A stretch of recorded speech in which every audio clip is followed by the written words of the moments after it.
Hell Comes to Frogtown. It's a 24-second bumper. 5, 4, 3, 2, 1. Here we go. I'm sorry. I was just... Did someone teach you, or are you just a tease by nature? I was just following orders. Orders? Regulation 12, keep the subject in an excited state. It promotes potency. Oh, potency. I'm just doing my job. Good. Well, when we get back, I'll have them give you a raise. Oh. Hello and welcome to the worst movie ever made, an experimental movie podcast designed with one thing in mind: to find the worst movie ever made. I'm your host, Chris Hockman. I'm joined by my co-hosts and fellow mad scientists, Rob Scucci and Bob Hassick. Hey guys, how are you and why are we doing Hell Comes to Frogtown? I'm loving it, and I'm also just realizing his last name is Hell. So I thought it was like Hell, like the metaphysical realm. Right. Mm-hmm. Yeah, but it's the main character's name, Sam Hell. It's a double thing. I'm actually in a good mood because I didn't know there was this whole offshoot of Mad Max-esque, really, really bad post-apocalyptic movies. So I had a good time, and I don't think you guys did. So I'll turn it over to you, Bob. How are you? And do you want to describe Hell Comes to Frogtown? I'm feeling a little bit guilty because I kept bringing this movie up as something we should do. And without actually seeing it, and now that I've seen it, sorry guys. That's all good. All right, you ready? Yeah. Here we go. I don't care that you slept with my sister, now I got a daughter niece. I don't care that you gave me the crotch critters twice. Confused? We are too. But don't worry, Bob lives to explain. This is the best explanation. So Hell Comes to Frogtown is summarized. I did a few alliterations today. I'll try to limit my number in the opening. So here it is. It had to be R. Rowdy Roddy wrangles reptiles and ravages refugees. True. Had to be. He does. So in a dystopian future where mutants live among the humans, male-female reproduction has become scarce. Yes. So scummy men, even if rapey, are farmed for their semen. And Sam Hell is offered to waterlog women in the wasteland for his immunity. Right. And somehow this involves frog people because they're the ones who kidnapped the fertile women. And that's true. There is a bunch of Mad Max ripoff scenes, which ends with the main frog guy getting killed and Sam surviving. And I want to finish with a line that I read from a review of the movie. Here it is. Quote, Rowdy Roddy Piper has to save the world by diddling beautiful babes and squashing 6-foot mutant toads with crummy attitudes. What's not to like? I mean, yeah. I love it. I'm not too far from that opinion. You know what I'm saying? Let's throw it to the worst YouTube comment. Yeah, I just want to say this is basically just Children of Men with better production values. Experts say that going onto YouTube and reading the comments is tremendous for your mental health because everybody else by comparison is batshit insane. If I had known that, I'd have been here months ago. I love this movie, but Sandal Bergman was extremely unhealthy looking in the film. I wonder if it was intentional for the movie, because if not, then wow. I hope she ate a truck full of sandwiches since this movie. May Piper rest in peace, despite his death being weird. Right. Wow. I don't know. Did you feel like the blonde looked unhealthy? She looked skinny as shit, but Yeah, she was skinny. That's about it. I'll get into it later. Oh, all right. Heard. Let's start with test number 1. Ain't that a pitch? Yeah. Money now and a lot more when I get in that office. I can take that to the bank. Mo's money, Mo's money, Mo's money. I'm gonna take you to the bank, Senator Trent. To the blood bank. Ain't that a pitch? I think I went first last. Who goes? I went first last time. It's my turn, I think, right? Oh, Yeah. Okay, shoot. Yeah. Right. Sam Hell gets his penis locked up by Spangle, so he could dump it to fertile women, but there's another angle. Trapped in Frogtown trying to save those broads with his malfunctioning chastity flap, oh lord, whips it out and those lizards get mangled. Wow. All right, so it's me. Yes. Rowdy Piper is good at the art of intimidation and getting froggy with a lady after toxic libations. The lady can dance, had the Toad King entranced, and had me speculating on the 3-frog dong situation. Okay. Okay. You guys? No? I also Curious? started with a Sam Hell. Sam Hell is a bit of a sleaze and a criminal, but fuck it. The medtech ladies need him to tell the greenies to suck it. And to summarize this complete tale, fighting frogs to free the fertile females, and Sam is only seen as a walking jizz bucket. Bob. Yeah, Bob 5.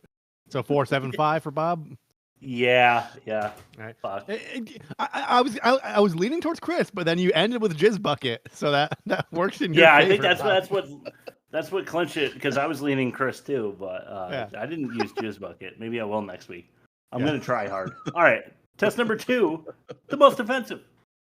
Time to give everybody the good old sip and slip with the most offensive. You keep my penis out your mouth now. Yeah, talking about my penis. My penis is just fine. Number 5. prominent Pilsner product placement. Oh, you mean the banquet beer? The banquet, yeah. I mean, you know it. They showed Coors more than once, but there was a very gross turn the bottle literally to the camera. And that was actually really smart advertising, because they're like, dude, it's still good. I know, but been through the apocalypse, but it's still drinkable. That's Coors, baby. Tap the Rockies. Yeah, Roddy was like, "This is beer. This is real beer. Where did you get this?" And it, I don't know, it sold the Coors a little bit for me. Yeah. You know, I don't mind Coors every once in a while. Yeah. All right, let's go to number 4. I actually didn't know that there was a Coors. I always thought it was just Coors Light. Yeah, because you always see Coors they Light, all have and that then white product. I was 25. I'm like, oh, there's a Coors Heavy, a banquet. All right, number 4. Face masking the frisky frog lady. I don't know. There's always this joke going around when you were in middle school, high school about how you would want to get with that girl, but only if she put a lunch bag over her head. Paper bag. It's called the Butterface. Yeah. Yeah.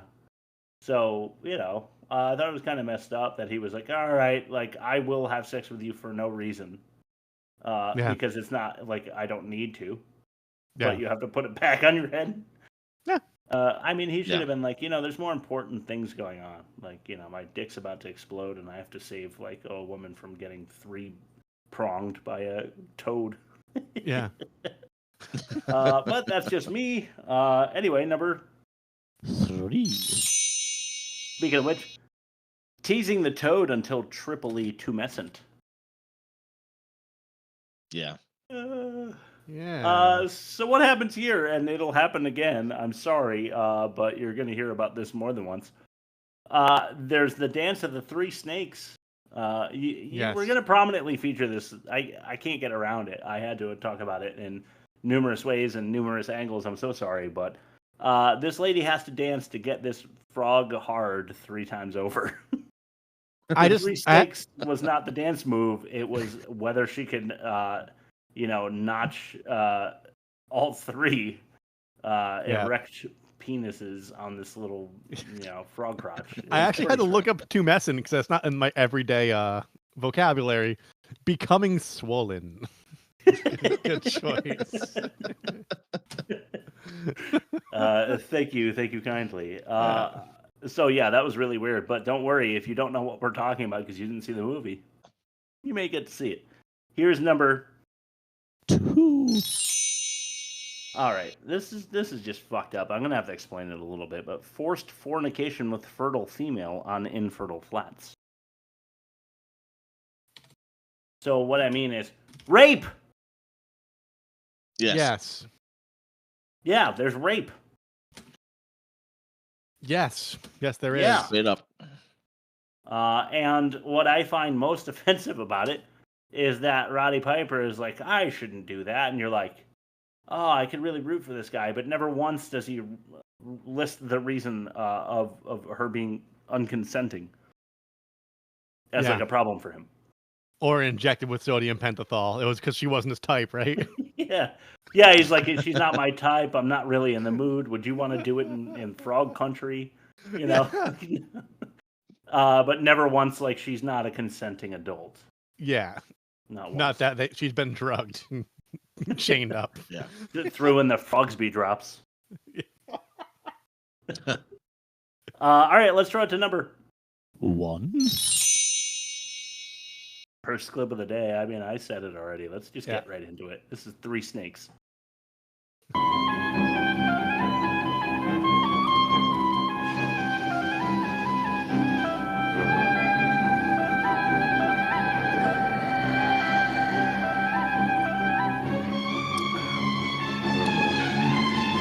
Anybody else get Elaine from Seinfeld vibes?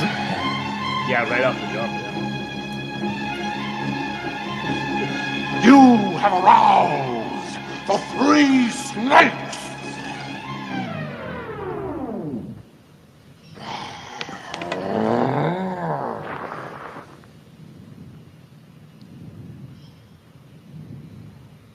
Still going. Come to me! I ain't going near any of those things. No! Wait, I just thought of some new steps.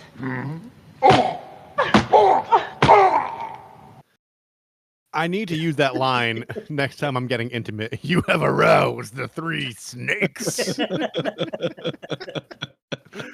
I like how she took the time to kick all 6 balls. Yeah. Seemingly. She destroyed every tadpole in that pond. For sure. All right, there you have it. This frog got hard 3 times over and wanted to bang her, and that's just super weird. And I don't know. That's the most offensive. Rob, how about your ad read? Sure, let's get right to that. Hey, do you have any really good ideas like this one? You know I'm trying to get that chicken and check casher place off the ground. Chicken and check casher, they don't go together. Neither does chicken and waffles, but you see how that blew up. Oh. Well, Rob will tell us all about it in Rob's ad read.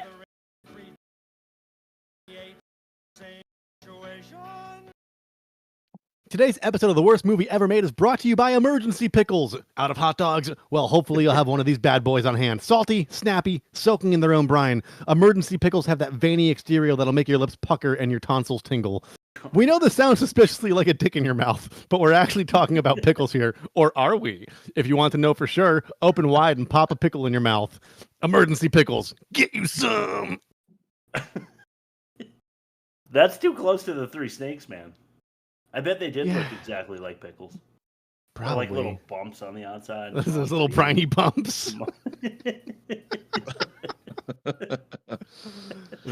All right, test number 3. This is the worst dialogue. Yeah. My father just died and left me something in his will. But I thought you said your father was already dead. Well, he was just dead to me, but now he's dead to the rest of the world. The dialogue can't get much worse than that. Maybe it will in the worst dialogue. Okay, how about number 5? All right, it starts a little slow, but just listen. You'll see why this is radioactive. What is this? Blood. Boiled baby tortoise and brown lizard. And I grind them up together to make a paste out of them. So fast.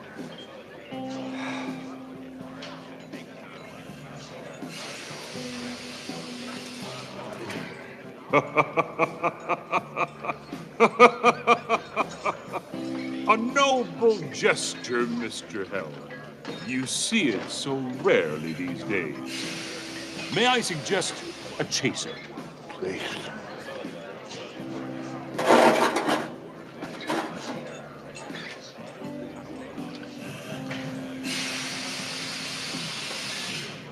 Beer.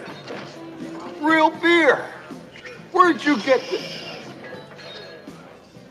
Some miners found a case in an abandoned mine. It's only slightly radioactive. Yeah. Yep. Two problems with that. One, the Leroy character, the frog, that's like doing the bartering there. Yeah. He sounds like someone speaking over like a loudspeaker, and not. You know what I mean? He sounds like the man behind the curtain in the Wizard of Oz. Okay. And it takes me out.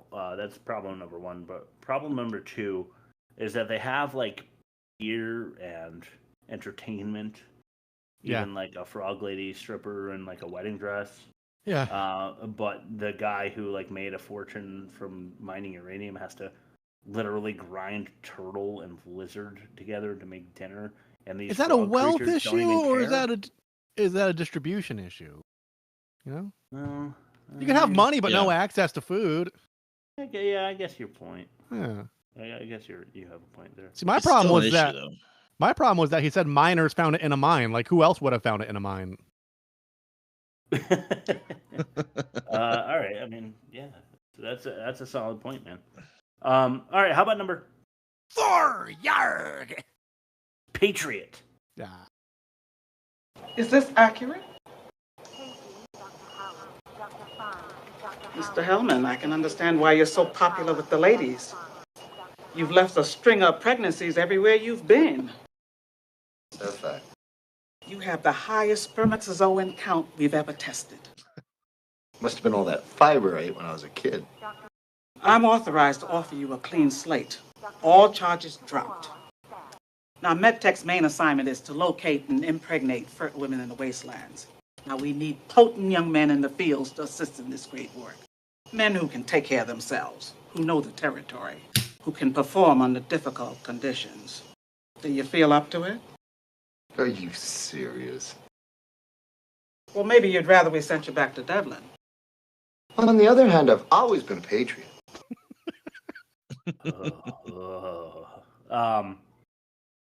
His name is Hellman, right? Yeah. Do you think they picked that because the consistency of his sperm is? I mean, it would have been a better joke if they called him Dukes. Miracle Whip. Anyway. Yeah. Nice, dude. Nice. Yeah. Nice. It is a miracle. I guess I hate the spermatozoan count conversation. Yeah. Writ large. I hated everything about that. To point out any one part, I felt like maybe that should have been number 5 because the like lizard turtle shit was pretty weird. But it gets even weirder. We're going back to the lizard turtle shit here with number 3. This is wenches. Wenches. Wenches. Like her? Yes, they were most delicate. Commander Toady was so impressed, he promoted Bull to his first lieutenant. Bull? Yeah, that's Commander Toady's butt lick. Oh, he hates me. Well, he hates all human beings. There is a lot of bad feeling towards humanity here. It wasn't bad enough that we unfortunate creatures were created as a byproduct of human warfare, but then your kind herded us on to these reservations as if we were cattle. Hey, I had no part in that. I hate the government. All government. So? I mean, valid. Yeah. Would they call themselves unfortunate creatures? I don't think so. Yeah. No. They'd be like, we're the next evolution in, like smart, intelligent life. Yeah. Or, we came with the nukes for a reason. Blah, blah, blah, blah, blah. But,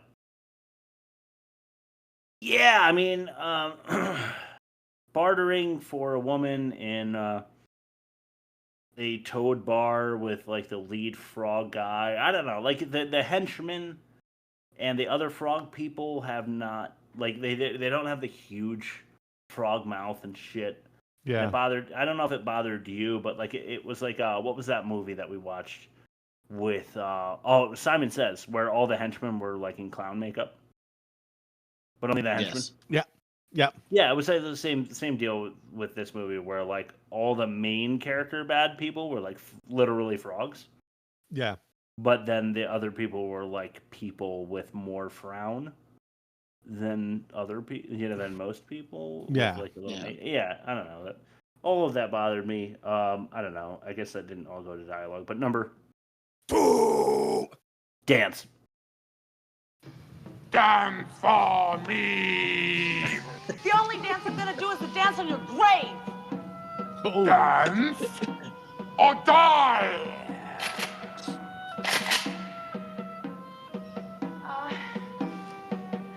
Modern or ballet? The dance of the 3 snakes. Sorry.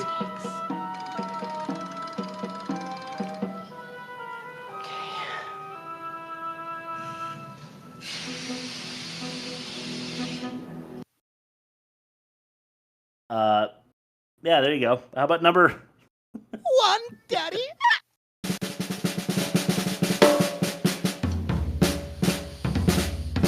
You know what? Fuck it. All right, this one is so nice that we had to do it twice, and I don't mean we're gonna play the clip twice. Rob might know what I mean. This is barter. Who brought this here? I did. What's it to you? Where are you from, stranger? Nowhere nice. Got a name? Hell. Sam Hell. Never heard of you. She yours? Bartered to Leroy. Private barter. Well, yes, but... Shut your hole! No private barters allowed in Frogtown. Tootie's law. Leroy knows that. Looks like your deal just got canceled.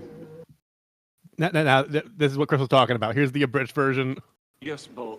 Shut your hole! No private barters allowed in Frogtown. Shut your hole! I love how he's like, Hey, is this your bitch? and he's like, I bartered him. He's like, shut your hole! Anyway, no deal. It's really the tone is super strange. Like it's two different people talking. But yeah, no, we had to obviously have that clip in there, and I hope you use it again, Rob. I should have clipped just the shut your hole, maybe. Maybe we can clip that for future shows or something. You know that zoom in game that we play, where like I send you like an awkward looking person, and I zoom in on like a part of their face that makes them even more awkward. Yeah. Like maybe I should have done one more zoom in on that and just done the shut your hole. Well, I think we were working on different files, and I felt like it needed the complete picture, and that clip was on the list before the other clip when I realized what you were doing, and then I forgot to go back and shorten it. Oh, heard. Okay, got it. Yeah. But anyway, there you go. How about test number 4? This is the worst production. You're gonna need a montage. Even Rocky had a montage. The worst production. Montage. I have a feeling we're not going to beat Birdemic, but still, this is not a major like production flaw, but it is for like within its own movie situation. So the worst production for this movie is direct to video decision.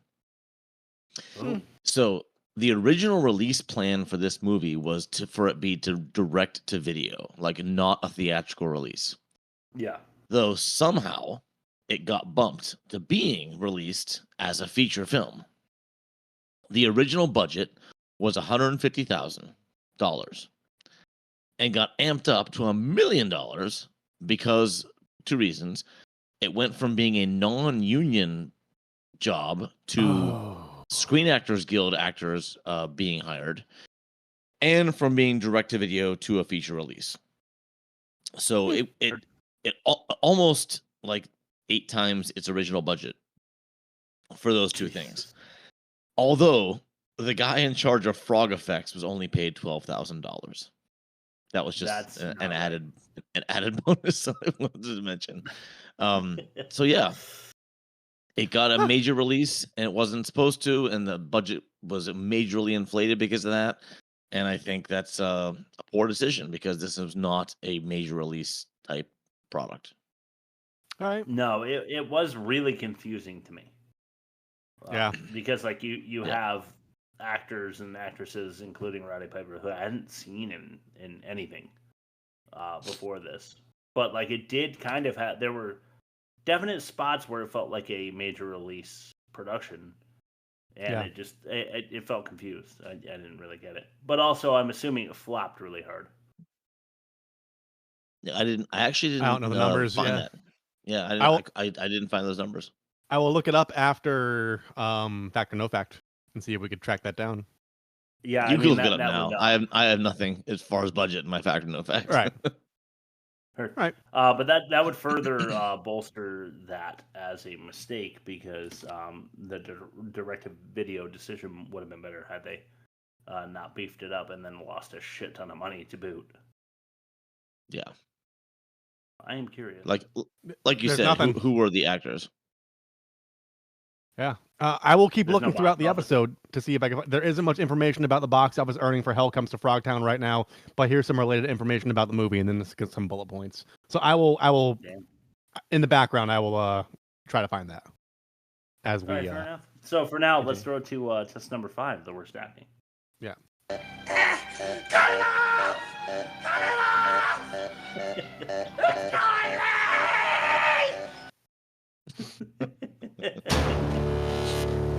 I'm a grown-ass man. I got bills to pay. I got another family across town. I got this nasty drug habit, and I'm in love with this bitch I can't stand. We know all about the worst acting. Number 1. This is Toady.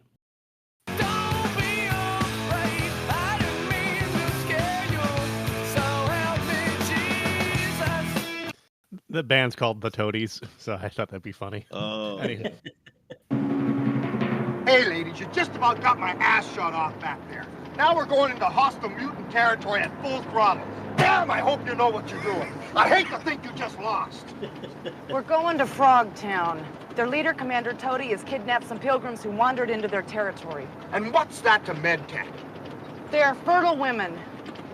Why would mutants want to kidnap human females? Ransom. Toady knows how valuable fertiles are to MedTech. Or maybe he wants them for his harem. Oh, that's disgusting. Yeah, and we're going to do something about it. We're going to get him out, and then you're going to get him pregnant. Jesus Christ. That's disgusting. And then you're going to get him pregnant. Yeah, I don't know. No offense to Rowdy Piper. I think he tried his best. Didn't quite live up to what you might expect for $1 million budget. Here's number 2. This is Plan A. You know, you two ladies must have moons for balls. Nobody goes on the reservation. Not even the Border Patrol. Moons How the hell are we supposed to get them out? With a plan. That's no plan. That's a plot to murder me. I'm having no part of it. You signed a contract. Yeah, to fuck for freedom, but I ain't meeting my maker in Frogtown. That's not in my contract. Page 12, subparagraph 8. If we can't get the girls out, your field potency will then be utilized. Okay, but what if I get them pregnant and we're still in Frogtown? What happens to me? Fulfill all the terms of your contract and you won't ever have to find out. Oh, yeah? Yeah. Yeah. Yeah! What? Let's renegotiate, huh? Oh, fuck for freedom. What do you think of Rowdy there? I mean, he's like a wrestler, right? I'm not big on. Yes, he sounds like a wrestler. It's par for the course. I can't fault him. I feel like they wanted him to be like a wrestling persona in this. You know, like I think he did exactly what he was supposed to do. It's just not great. He was kind of a cool wrestler. I'm not gonna lie. I liked him when I was young. It's better than Hulk Hogan. Yeah. Oh my God. Leaps and bounds. Yeah. I know that there's probably plenty of Hulk Hogan fans among our listening audience, but fuck you them. guys. Hulk Hogan sucks. He does. Number 3. This is uranium. You never could hold your liquor. Looney, you're alive! They told me that you were pancaked in a mine shaft in Eagletown after the war. Oh, you know I got 9 lives. Howdy, I'm Lonnie O'Toole, discoverer of the Wapachuga Motherlode. They call me Looney Tunes because I'm so crazy, I'm singer than anybody you know. Well, I see your taste has improved. You know. What's a worthless pup like you doing in Frogtown? Doing a little trading. What about you? Oh, I go where the uranium is. Found a big pocket here, right under their noses. Looney, if there was any uranium here, they would have mined it out before the war. Listen, Pinhead, I'm being four square with you. Now, if you don't believe me, you just take a walk over to Tunnel 43 and watch them greeners digging it out. Now. Fine. What the hell are them mutants gonna do with all that uranium? Sell it, I guess, for whatever they can get. I get 20%.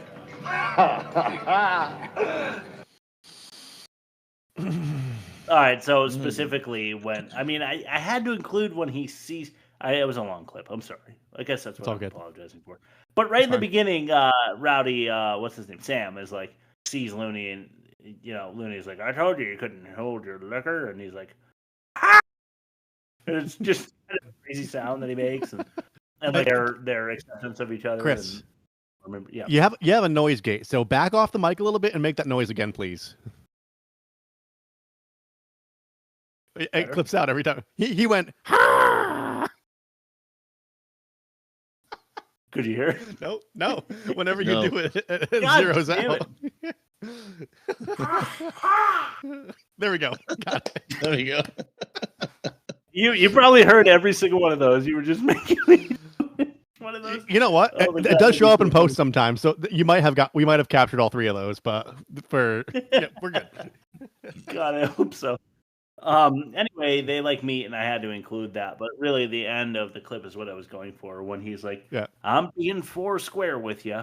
Now, go down there to the side and see they're digging it up now." Yeah. Just awkwardly delivered and poor performance, and just sorry, Looney. Bob's going to tell me that this guy was like a Academy Award winner from 1941, and I'm going to feel bad about making fun of him, but.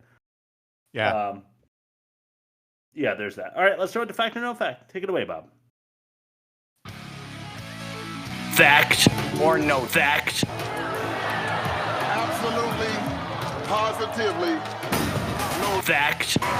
Now these chicken breasts, or is your breast? This one's gonna suck. But go ahead. Yeah, this is Hell Comes to Frogtown, which I renamed for the game Frogs Come to Helltown, because this movie was like being in hell.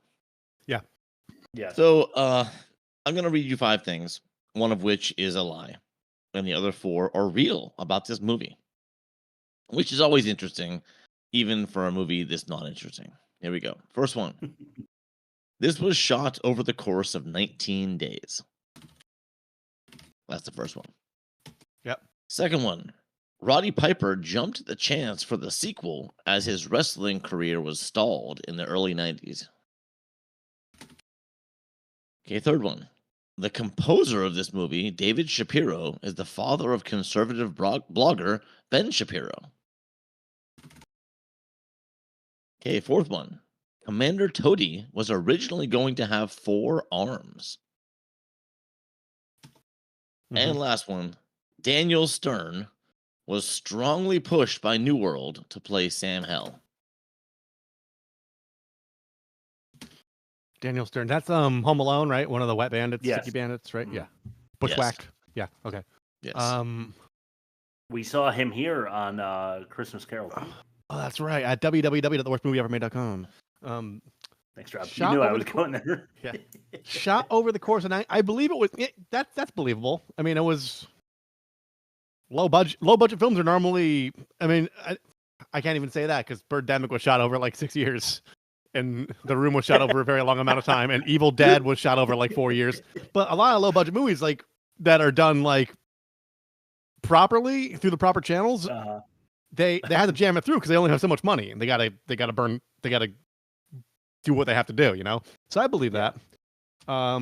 Jumped down the chance for a sequel as his wrestling career was stalled. I mean, I don't know enough about him, but that could be possible. The composer David Shapiro is the father of Ben Shapiro. I don't know, because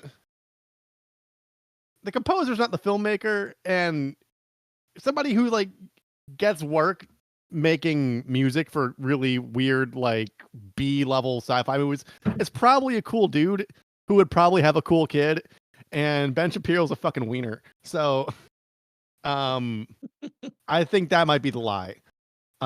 Toady was originally going to have 4 arms. I mean, you don't have to suspend a lot of disbelief. They probably couldn't get the prosthetics right, and we're like, fuck it, we have 19 days to film this. If number 1 is correct, Daniel Stern was strongly pushed to play Sam Hell. That could also be bullshit, because I feel like Roddy Piper was the star power for this movie, and Daniel Stern wasn't. His break, I mean, like his best known role is probably Home Alone. I don't know his filmography. I'm not really much of a Stern follower. So I don't think he'd move units. Based on the timing and what I know, like he may not have been able to move as many units. So I'm gonna go with my gut and do the Shapiro one. I don't think it was Ben Shapiro's dad composing the soundtrack. That's right. Ben Shapiro seems like one of the guys. Ben Shapiro seems like one of the guys where, like, if you were to talk about music, he would like use the word like measures or tempo wrong to get a point across while he's trying to intellectualize things, and this sound like a fucking douche. So I feel like if you were to talk to him about music, he'd be like, "Have you seen how big my sister's boobs are?" Yeah. So Shapiro's my no fact. All right, cool. Stern for Sam Hell is so hard to believe that I feel like it must be true. Bad instincts there. Rob, I agree with your 1 and 4 assessment. Those two seem linked. Yeah. So I'm going to say that number 2 is mine, because Piper did lose a lot of enthusiasm, but he was still like a mainstay on television on the regular. Whenever this sequel would have come out, it would have definitely been before 2000, and I know Piper was like still active in the wrestling television world for quite a while after this. So I'm going to say number 2. Right. Okay, so the in order, here we go. This was shot over the course of 19 days. Okay. And Roddy Piper was not in the sequel. Chris is right. And it's funny that Chris is right, because I did not know that. I didn't know Piper was still wrestling in the early 90s. I thought he was like washed up by then. But you're right. I actually mentioned that to Chad Smith this morning or this afternoon, and he said, "Oh no, he was still big in the WCW and all that kind of shit." Yeah. And I did not know any of these things. So yeah, that Chris wins the game. So that means, Rob, that the composer David Shapiro is the father of Ben Shapiro. Huh. And Commander Toady was originally going to have 4 arms for his 3 peni. And Daniel Stern was strongly pushed by New World to play Sam Hell. Huh. All right, can I make a sound for my victory? Let's see if it works. Nope. Nope. I got part of it. Sick. All right, let's throw it to the catch-all. Sure.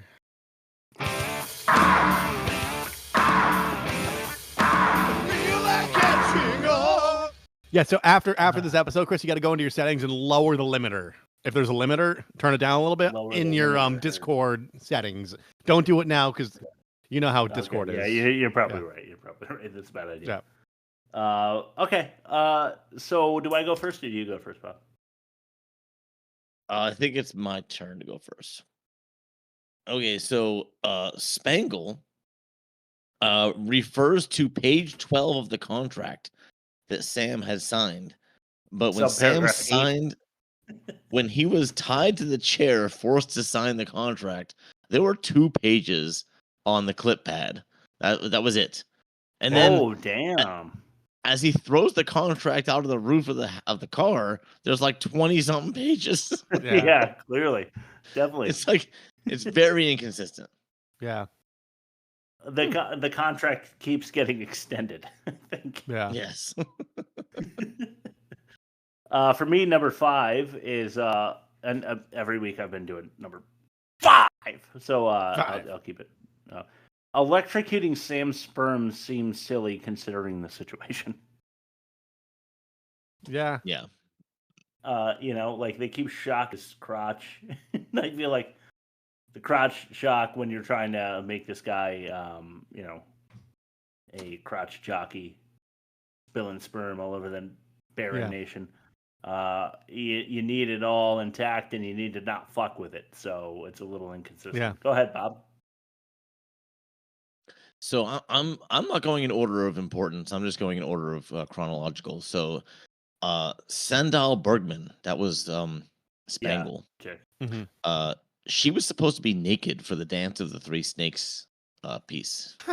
But How about that? she refused to do any nudity on the day the sequence was shot. So they didn't do it. Ah, bummer. I think it might have been less tasteful. There was very little nudity. The Dance of the Three Snakes. Tasteless. Yeah. Yeah, it's it's a little more refined. The Dance of the Three Snakes with her the white frill. My number 4 is how do they know that the date drugged chick that he rapes is pregnant the next morning? Future? Yeah, future. Future. Test. All right, go ahead, Bob.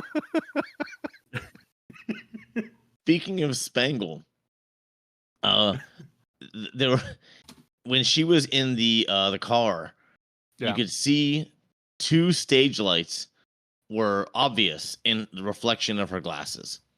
Oh shit! Really? It was consistent. It was like if you see it once, you're not going to stop seeing it. Yeah, I get that. You guys know how we mentioned Mad Max already. Yeah. You both said that it drew parallels. Well, Mm-hmm.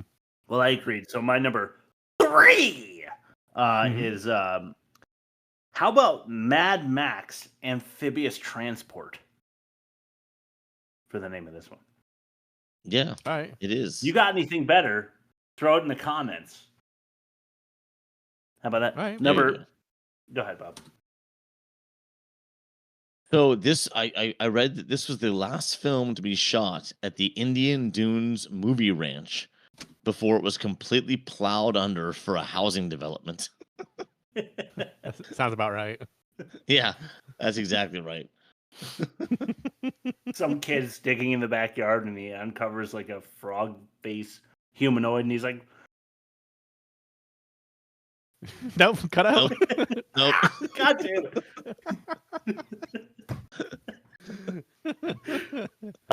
Okay, so we're on to my number 2. Yeah. Frustrating how many times Sam is inconveniently knocked out. It's a bit too convenient. Yeah.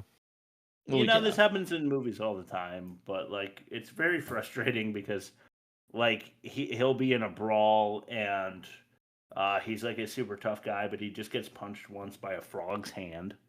Mm-hmm. And he's like, "Whoa!" Just like passes out. Yeah. And then they abduct her, and then he like falls through a table or something because he's a wrestler, and he's like just out again. And plot happens because he's unconscious. Not to mention that like the cognitive impairment he'd be facing after being like KO'd 12 times. Yeah. In the third act, he starts running and he just like puts his hands on his knees and just throws up.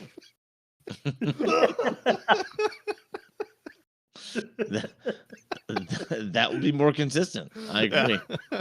Yeah, it would. Totally. So my last one actually is my most egregious thing. How did the frog people catch up to that pink PT Cruiser for that final boss fight? No way. I couldn't figure it out. Like they were light years ahead of them, and how did they catch up? They were like in the same kind of vehicle, if not a slower one. That's slasher rules. Not When to you mention- get a considerable sure. distance from the killer, and then like you trip over a tree branch and he's right behind you with a knife. Yeah, that kind of thing. Yeah, but like to Bob's point, that's exactly right. To your point, they had like a 1,500-pound cannon in their little like 4x4 too. Like there's no way. Yeah, it's like a tank gun in a Jeep. Yeah, and it caught up somehow. All right, so my number one, Daddy, is That The came from- Incredibles Pixar. Oh, nice. The Incredibles Pixar film hit the monologuing bad guy trope on the head. Have you guys seen the first Incredibles? Yes. Yeah. Okay. Elastigirl. It's awesome. By the way. Yeah, it's like really. Yeah, I know, right? She's yummy. Not her voice. Pixar moms have fucking dump trucks, and I love it. They do. Let's not lie. I mean, they got 1,500-pound cannons on those 4x4s. You know what I'm saying? Yeah. And good old milk but, jug titties.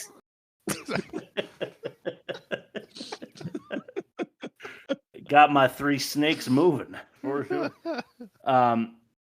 But yeah, they in The Incredibles they hit the bad guy monologuing like thing so on the head. Like this is another one where the bad guy's monologuing. Yeah, and they catch him. But in The Incredibles, Mr. Incredible and Frozone are joking about how the bad guy starts monologuing, like had me dead to rights. But the bad guy starts monologuing, and then I was able to slip out and win the day or whatever. And it's so true in so many movies we've seen. And I just wanted to give The Incredibles the Pixar movie because I'm a dad now, and I'm not ashamed to say that I watch movies like that on the regular, but really nailed it with that assessment. And that's the last catch-all I have. Why don't we throw it to what we're watching? Sure. I just asked the guys, like, what are we watching? What are you watching? And instead I get, oh, you think you got jokes. You know what you're going to get? You're going to get this gas money. Take that with you. Take that gas money with you. That's what you're going to get. Who got? I just want to say, you know what Rule 34 is, right? No. Just Google it. Just Rule 34, and then keep The Incredibles in mind. It's on Reddit, right? Yeah. Rule 34 is if it exists, there's a pornographic version of it.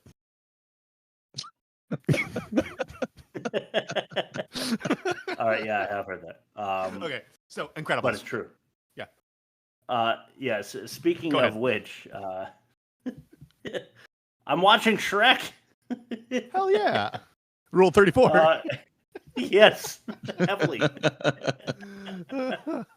There's definitely that for Shrek, and I don't suggest that you do watch it. Shrek's good. I don't know. It's not like a Disney property. Even still, it's owned by Universal, I think. But the first of the Shrek movies is really good. Everything after that is pretty much just kid schlock that sucks. Yeah. But the first one's good. I don't know. And my kids seem to like it. But the thing I really want to seriously suggest to you is if you haven't watched it yet, The Penguin on HBO Max. So for me, HBO Max, yeah, I know. I've even pushed it before, but there's like 5 episodes now, and this show is like fucking great. It is one of those, like, if you guys have seen the Ozarks, I want to say, it's that kind of tension builds throughout the episode, and then there's like a big blow off, and then you wonder how they get out of it the next episode. But it's really, really well written, but it doesn't ruin the characters' like current scenario, and they are every character concerned, like everyone that you're following has an agenda, and it's kind of thrown off of the rails, but each one of them is good at like putting the train back on the tracks and rolling with like the punches that they've. And it's just good writing. It's an exciting show. It's a little merciless. I really, really like it. I didn't expect that out of a show about a Batman villain, but it's very more towards the realistic. There's not a whole lot of fantastic going on. It's just like a mafia drama, essentially. Just like guns win the day. But like people knowing when and how to wield them and for what purpose, and it's very good.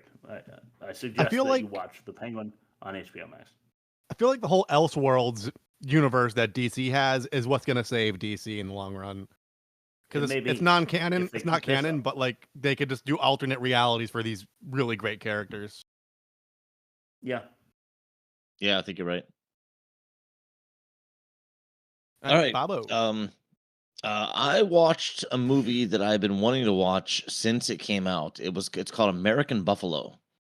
Okay. And this is actually based on a David Mamet play. I don't know if you guys know David Mamet.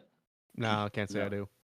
He's a playwright, and he actually adapted this play that he wrote for the screenplay. So he actually wrote the screenplay also. It stars Dustin Hoffman and Dennis Franz. And it's based on a play. So it really takes place in like one scene. It takes place in a junk shop in like a New York City, like, you know, downtown. Like, it's not quite a pawn shop, but it's just like, you know, stuff. And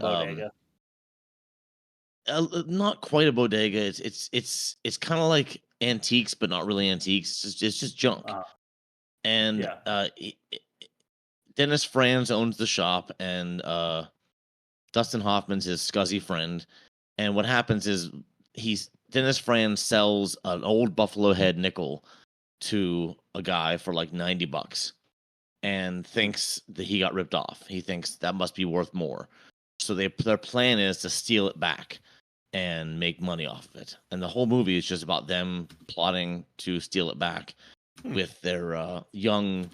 There's a young boy who comes to the store all the time. And they're kind of like mentoring him. And it's like a back and forth between like who's gonna do this and who's not gonna. It's a character piece. It's the dialogue is very great. It has to be because there's no scenery. It all takes place in one room the whole time. I honestly loved it. It's like I said, it's basically the entire movie taking place in one room. And I've seen a couple of Hitchcock movies like that. If you ever saw Rope? Yes. Yeah. Or great. Or Lifeboat. Lifeboat and Rope both happen in kind of like one room. And I plan on rewatching Rope before the next episode because I just love that movie so much. And it's done kind of like that, but without the suspense. It's just, it's just watching two guys hash it out. I liked it. Cool. Right. Unsolved Mysteries on Netflix, like the newer version of it. It's really great because these innocent and unassuming people die under mysterious and brutal scenarios, and then you never get closure on it. So it's really great before bed. Awesome. Really puts you in an existential funk. You know the format. It's just, they run down the forensics. Like the first episode in the series is just like these people met at a park bench and they were shot in broad daylight. And then people found their bodies 8 minutes later and called 911, and there are no witnesses. Yeah, stuff like that. Rob, if you'll forgive me, it always feels like this person is guilty. Yeah, but we don't know what happened. But this guy definitely did it. But who? Forensic files too, and then they find out he's innocent, and they're just like, this piece of shit. And then also, Stacy and I did a 6-episode binge to get current on season 2 of the Frasier reboot. Yeah. Oh, I thought you were going to say Daisy of Love, per my suggestion. No, I haven't. I will be doing that soon because I need some reality TV because I've just been... Dude, Unsolved Mysteries made me depressed, and then Frasier made me more depressed because it's all the character archetypes to a T from the original run, which is legendary and is top tier television and is like the best sitcom to come out of the 90s. It's amazing. This just feels like an average sitcom that was made today with people from Frasier in it. Does that make sense? Yeah, it makes sense. Yeah. It feels like if How I Met Your Father was Frasier. Not How I Met Your Mother, which is a good sitcom. Yeah. But How I Met Your Father, like when they tried writing on the coattails. How I Met it Your feels Mother like is kind of good. I love How I Met. I don't like the ending. I don't like the ending, but I like the fourth wall breaking. Yeah. How I Met Your Mother is good because they break the fourth wall. It's like he's telling all these stories in hindsight, and then like everything happens like way too egregiously, and the people he's telling the story to are like, it didn't happen like that. He goes, oh yeah, and they rewind it and they do it again like proper. But that's funny. But Frasier's not. It's every new episode of the new Frasier that comes out is just making the memory of old school Frasier in my mind's eye a little more tarnished. Oh no. Too bad. Yeah. I'm gonna watch all of it though, but it's just it hasn't hit its stride yet. I'm hoping it hits its stride, but I don't think it will. That's a really won't. Yeah. All right, let's throw it to back credit names. Oh, did I do You never sent them to me, so you want to read them off your little notepad there? Yeah, I just gotta find my little notepad. I was literally just going through Google Drive right now, going like, "Oh shit, I forgot to put it on the soundboard again." And I'm like, "No, wait, this fucker didn't send them, so it's not my fault." 1 second, I have a thing for that. Good on you, Rob. Sandal Bergman. Dins Danielson. Oh, I thought I was just gonna go over that the whole time. Oh, let's do it. Sandal Bergman. Dins Danielson, Ford Beebe, and Anthony Stabley. Yeah. That's it. They're running a whole lot of credit. Anthony Stabley. That's definitely a good number one. All right. I like that. Yeah. We improvised. That was cool. We did it together, guys. No, that was great. I fucked up, guys. I'm so sorry. I love you. You're great. I love you and your noise gate. Listen, I got totally ripped apart at work today. I forgot to do it. I'm sorry. My director of operations was laying into me. So sorry. Good. All right. Let's throw it to the offensive minigame. Sure. Well, dude, mind your business, because I'll fight a woman if that's what your big ass really is. Oh, that's the kind of thing that fits in the offensive minigame.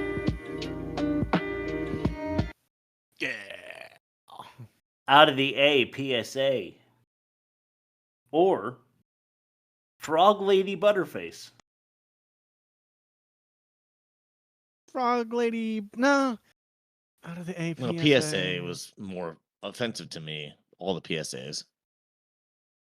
Yeah, no, I'm gonna agree. I had to like think about what that was for a second. Yeah, I mean, she wasn't even human, so she doesn't really count. Yeah. Rugrats refuse fish ration. Or total toad tease. Oh, fuck those kids, man. Yeah, those kids suck, dude. Like, all right, because Bob, your kids are a little older. Chris, our kids are a little younger. And yeah, you ever like, I want spaghetti for dinner, and you make them spaghetti, and they're like, I want nuggets. I want dino nuggets, and you're like, fuck you. Totally. And then you make them the dino nuggets, and then they don't eat either of those things that they requested by name. 100. Yeah. Yeah. 100. That and then you go in. You go into your bedroom and you put a pillow to your face and you just scream until you taste blood in your mouth, and then you go back smiling like nothing happened. Yep. Yeah, I've tried 3 times to suffocate myself with a pillow, but they're just too breathable. Yeah, I know. So I get that. So Rugrats refused fish rations? Yeah. Yeah, fuck them. Yeah. Fuck those kids. How about flipperoo here? We're gonna go Hell Comes to Frogtown first. Rape not a reason. Okay. Not a reason listed. So you're saying it's offensive because of all the reasons he could have turned down sex with this woman that was drugged and chained up. His biggest concern was that she wasn't his type and not that he was raping her. Yes. That's just what for I'm the audience. saying. Okay. Just for the record, for posterity. Yeah. Or pistol pumping passengers. I'm gonna say the rape's probably a little. If we had a scale, I think the rape side would be tipped down just a little further.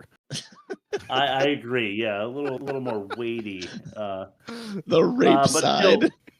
The rape side of the weight.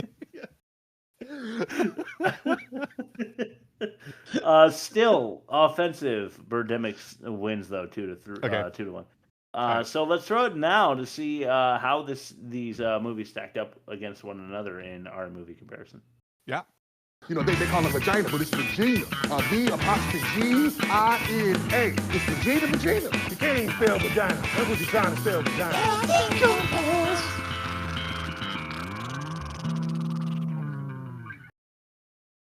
Pit. Birdemic. Chris won that one. A 4.25 star, which I thought was really important because I know it was like for me, I was like, this one's gonna win the rest of the season. So no, because Bob just beat you. Well, yeah, but next week I'm gonna be like, you know who won the Birdemic pitch? Chris did. You know what I mean? Like every week I get to say like that I won it. What was my score? I totally missed my score. What was it? You had 4.75. Oh, yeah. okay, nice. Yeah. A really nice job, because that wins the pitch, and to get even like one notch in the belt of Hell Comes to Frogtown is an accomplishment against Birdemic, Shock and Terror. Yeah. So it's 1-1 going through offensive because we already know that. Dialogue, what do you say? It's Birdemic. Birdemic's way worse. Yeah. Yeah, it's Birdemic. I used to be a developer, but I found out I had a personality for sales. Like me. Remember me? Because I used to be this, but now I'm a sales guy. The best one in the... Yeah, fuck that movie. Fucking terrible. It really, really was. So how about production? We're talking sound design. Mm-hmm. Or direct-to-video decision. The sound design was atrocious. You mean Wind, the movie? It was like the Wind, subtitle.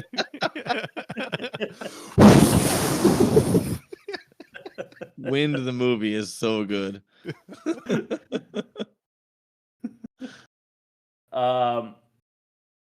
Acting, obviously, it's Birdemic. Yeah. Yes, obviously. Roddy Piper was so much better than everybody else. I don't think the acting in Frogtown was too... It was like... We used the word schlocky.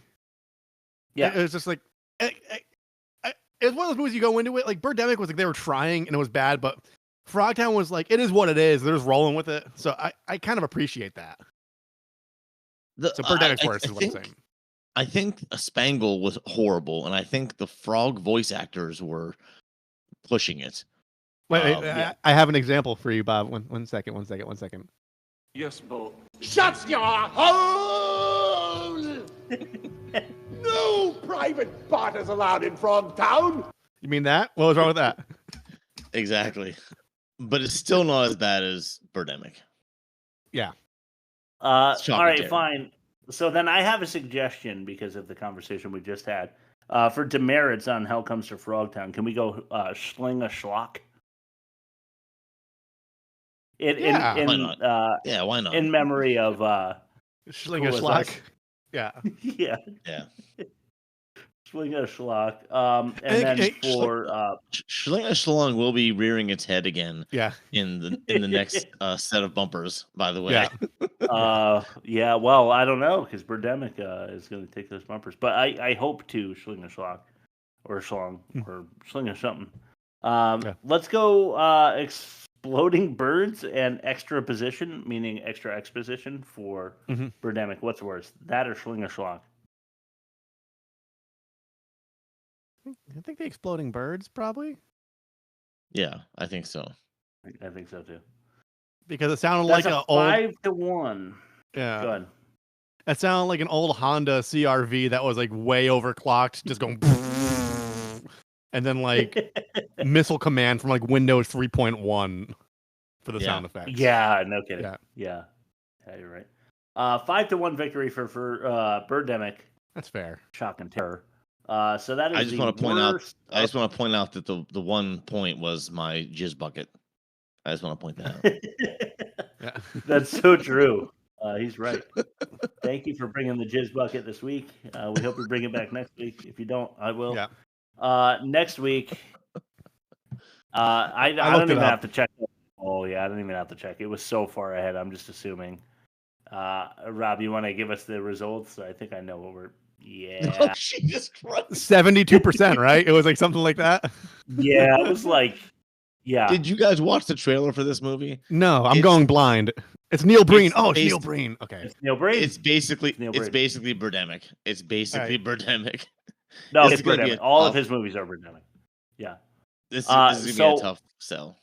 That's the thing. That's why I was so excited about that winning, though. I think it actually has a chance to dethrone Birdemic because I think Neil Breen is that insane. Have you ever seen the thing? Someone had like a camera at like a midnight showing for a Neil Breen movie, and it's going through the credits, and it's just they're just like every time his name comes up, and then whenever someone else's name is like, oh, Jesse, whoever, boo, and then Neil comes back, yeah, because he lists himself. If there's 100 credits, he lists himself for like 78, 98 of them. Yeah. Is that the lead actor also?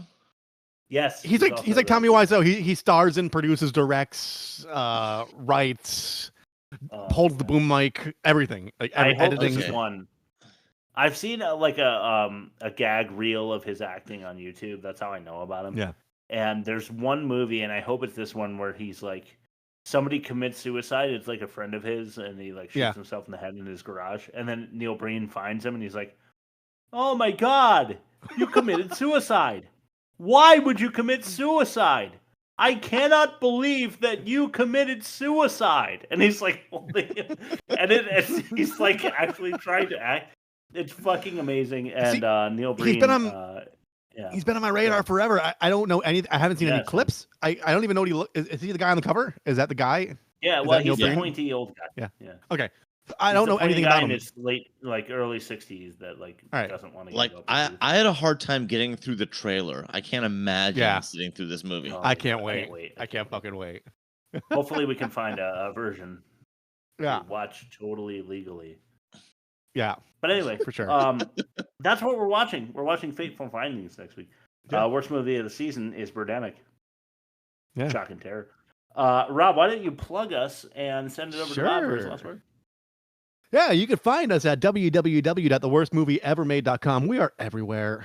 We are on Spotify. We are on Apple. We are on YouTube. We are on Google Play. We are on Overcast. We are just if you have a podcast app, just search The Worst Movie Ever Made in that app, or just go to www.theworstmovieevermade.com and everything you need is there. Our TikTok, our Instagram, the poll we just talked about where people voted for, each of us, me, Chris, and Bob, we all pick a title and you guys vote on it on our Instagram stories and then we just watch it. Or you could email us and tell us what movie we should watch and we'll do it straight away without a poll. We'll just put it against itself 3 times and then no matter what, it wins. Bob does trailers. We've been a lot more active on our Instagram, posting clips from the movies and our show. And you know what? We there's a lot of new listeners because of because of our efforts. So thank you guys. But thank Chris and Bob and me for really just putting our best foot forward and exposing ourselves to all of you as intimately as possible. So yeah, if you're new, this is episode 173. We have episodes. We go deep. We go so deep. Yeah, we do. So that being said, I think I know what Bob's last word is going to be, but I'll let him say it himself. You thought you knew. It's going to be shut your hole. I thought it was going to be jizz bucket. All right. I knew you would. I'll see you. We'll see you guys next week. Thanks for listening. Hey, 2 things for you listeners. 1, if you love Hulk Hogan, go ahead and try to defend him. I was serious. Yeah. I'd love to respond to that one. www.theworstmovieevermade.com. Email Chris, say "fuck you, Chris," and then show your work. Yeah, then tell me why Hulk Hogan's awesome. And 2, if you've got a better Mad Max of this movie, Mindless Amphibious Transit, comment below. I want to hear it. There is a Mad Max Road. There is a movie that might predate Mad Max, or it might be contemporaneous, but it's called A Boy and His Dog. Have you ever seen that? I've heard of it. Yeah, it's actually fucking amazing. There's also semen mining, so that's why it's kind of related to this. Have you ever seen 7 String Samurai? I haven't. No. All right, we're gonna do that one. Just ahead. All right. Well, I don't want Jelly School listening on our conversation. So bye, Jelly School. Yeah, bye, Jelly School.